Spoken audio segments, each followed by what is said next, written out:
It's going to be my honor to turn it over to Dr. Jay Fulgencio of Oklahoma State University, Oklahoma City, who is going to talk to us about Open Education Practices 101, how to get started when you have no help. So Jay, without further ado, I'll turn it over to you and we'll be here to moderate the chat. All right. Thank you, Brad. Thank you for the opportunity to present. As I was mentioned, so I've been teaching at the Oklahoma City campus for a very long time. I don't reside no more in Oklahoma, but I still teach when there's opportunity at the Oklahoma City campus. And so I actually got my PhD from Oklahoma State, so go Pokes.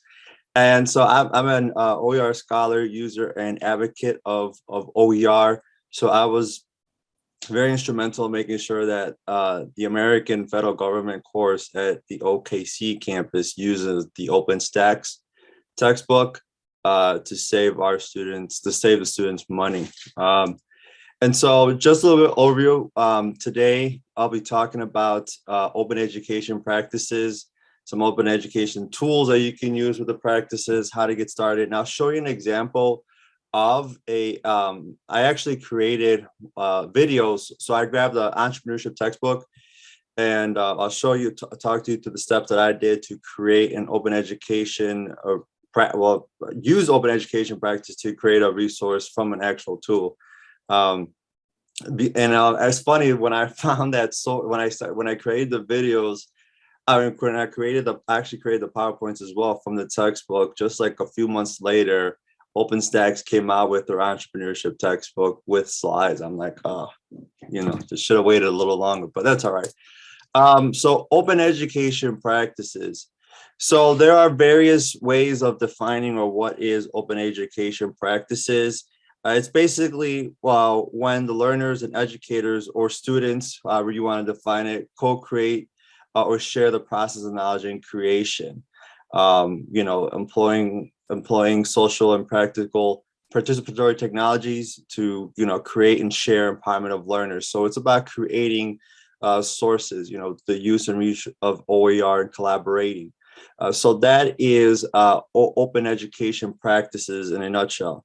So basically it's just creating knowledge together. In this sense, of course, I created knowledge from a source that I found.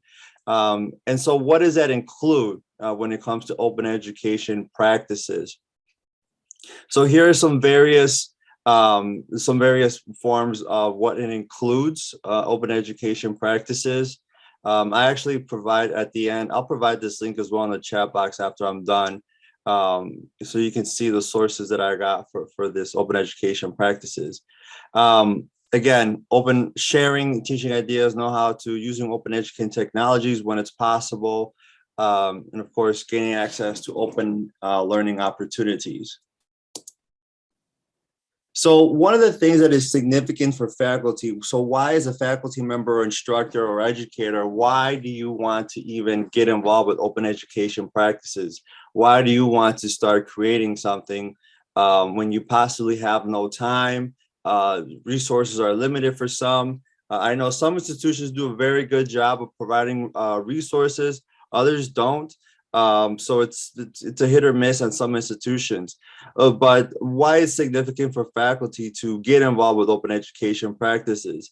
And here's one of the reasons, and honestly, personally, it kind of helps you put your mark in the world, in the academic world, right? You're helping promote open education. You're putting a source out there that could be beneficial to students, right? And it actually puts your name out there.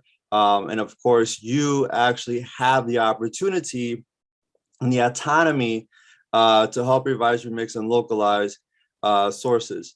And one of the things I love about OER or Open Education Practice OER was there was a while back ago, I wanted to use a particular figure from a textbook, for an entrepreneurship textbook, a while ago. And I got in contact with the publisher. I was like, hey, can I use this particular figure for something I'm trying to create? and it said, yeah, you can use it, but here's the invoice of how much you need to pay in order to use it. And it wasn't like $50. It was an extravagant amount of money. I said, you crazy. I'm not partake. I'm not going to pay you to use this. So that's what, of course, OPR, I don't have to worry about, paying others, to do my own sort of source. Significance for students, right? So why would students even get involved if you decide to do an open education practice, right? It gives students control of the structure, content, outcomes, learning outcomes. So they able to provide learning materials. It all depends on how much the student and the learner and the educator and the student want to contribute together, but it provides students also the ability to create learning materials. Now, of course, open education practices it's not always fun and rainbows. There are some downsides to it. It is time consuming, right? So the open education practice that I partook in creating not only the slides from an open textbook, but also the videos, it was a lot of time consumption in terms of preparing the slides, preparing the videos, editing the videos. It took a while. You sometimes, again, depending on institutions, sometimes you get support, sometimes you don't. There's lack of awareness of what to do. And of course, if you do tend to go at it with students in terms of creating an open education practice, or doing a source together, you do kind of lose some control because you have to give students the ability to participate and start creating content. So you may lose that control. Some people are fine with it, others aren't, but it's just however you see it. But those are some downsides. So open education tools. So there are various tools out there to use. So some open source recording software, if you decide to do, again, an open education practice, if you decide to record screen or audio, these are some to use. In regards to images and artwork, like these images that you see come from Unsplash. Actually, the system I'm using to present is called Satori. And it already automatically comes, like when I want to add an image, Unsplash is associated with it, and I can just upload that. So Unsplash is awesome for images and artwork, Creative Commons, so I don't have to worry about no copyright violations. Pexels as well is another one, and actually also Pexels has videos that you can also use as a Creative Commons. It's really great to use. Of course, the Creative Commons search is another great tool for images and artwork. Courses, of course, Coursera open courseware, and there's plenty of others. Like this is just not the end all be all, but I'm just providing some sources. There's plenty of other ones as well. And of course, open access books, OpenStax, just to some, and BC Open Ed is just another two sources. There's a lot more open access books that you can get if you wanted to start creating. Get involved with open education practices and get the material. So me, for example, I grabbed the book, open access textbook, to start creating the practice. So how I got started, right? So what do you want to create? Why do you want to create a source? What's the goal? For me, that's what I had to ask myself. Again, I didn't have any support financially in regards to creating this content. It was all on my own. And so what my main goal was, I wanted to create, again, I got involved in OER to be part of the process and to advocate and to actually put content out there. So that was one of my main goals, one of my main reasons to do this. I was like, I just don't want to talk about it. I want to be about it and provide that content material.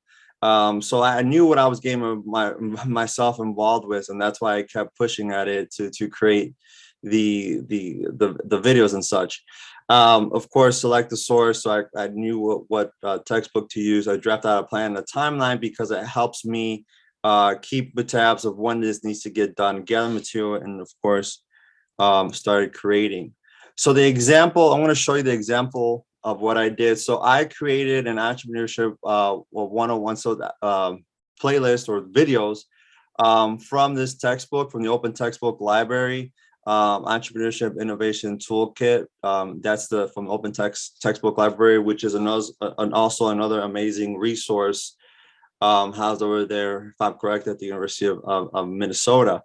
And so that's where I got the textbook. Now, at the time that I got this textbook, there was no associated PowerPoint slides. So again, that's one of the downfalls of some open ed textbooks, is that sometimes not all of them provide additional sources. Like, when you get like a textbook from a publisher that you have to pay for, like the McGraw-Hills of the world, they come with all these bells and whistles.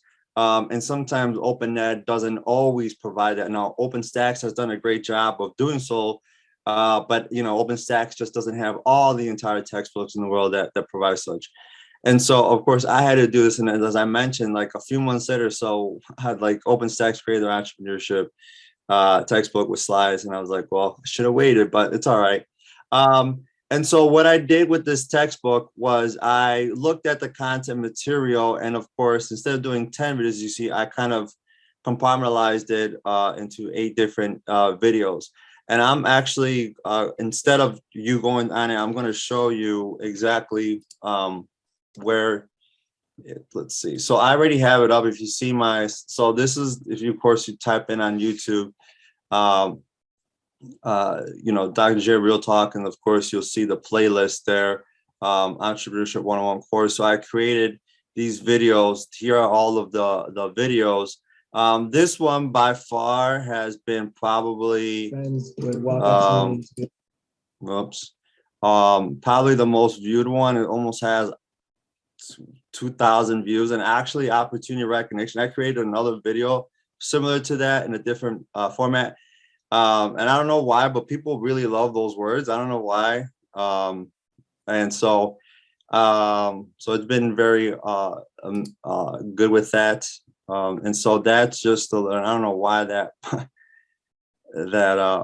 marketing there said that word, but whatever. Anyway, so going back to the presentation. So that's what I did. So the videos, again, those were the videos. And so one of the ways that I created that, I drafted a storyboard from the book chapters, kind of play it out, because it does help to reduce the content. And see, sometimes some textbooks are really good.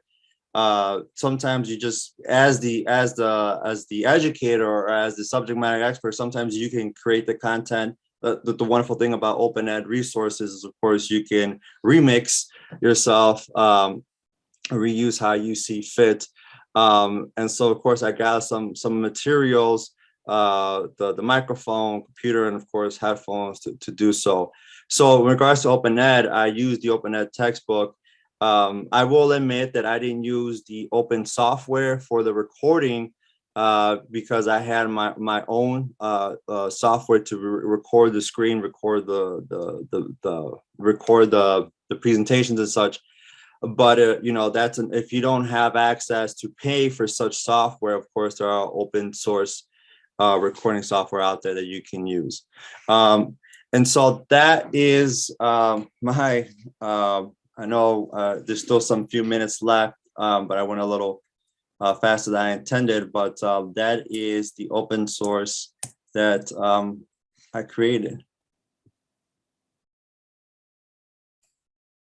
Jay, thanks very much for sharing that information with us. I think it's pretty awesome, honestly, that you went, to have that interaction in particular with the publisher.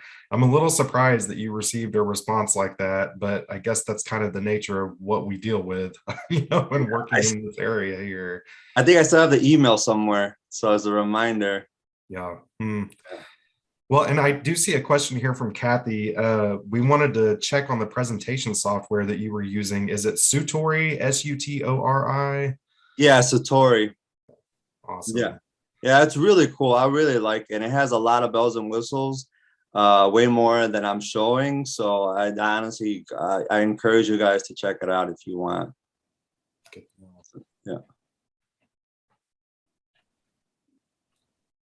I'm seeing a question from Kalantha coming into the chat here. Were you using Pressbooks to compile your toolkit or another hosting software, perhaps? And well, like In regards to the creating the textbook, or I'm not from. Samantha, would you mind clarifying if possible? And actually, let me allow you to unmute. Yeah, feel free if anybody would like to unmute and engage, you're able to do so Hi. now. Hi, Jay. This is Calantha. Yes, I'm talking about your Entrepreneurial 101 toolkit. Yeah. Oh no, so that's what the textbook is called, the toolkit. I didn't create the textbook. The only thing that I created was the slides and the videos.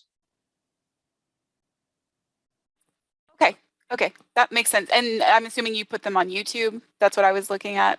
Yeah, so and I can also in the chat when I'm done, like I'll put a link of this presentation as well as the direct link to the YouTube playlist.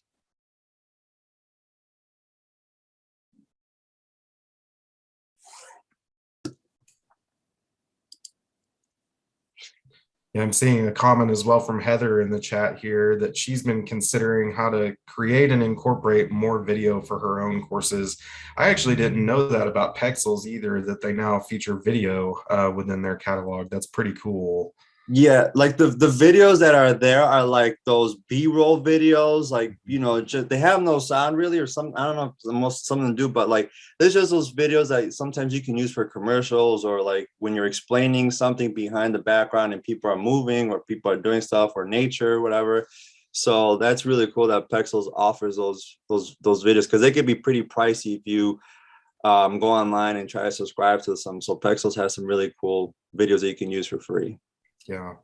Yeah. Jay, you mentioned, I know with OpenStax that you had developed a series of slides, you know, that were companions or resources to go with the book, and that they then came along and developed another series of slides and released those.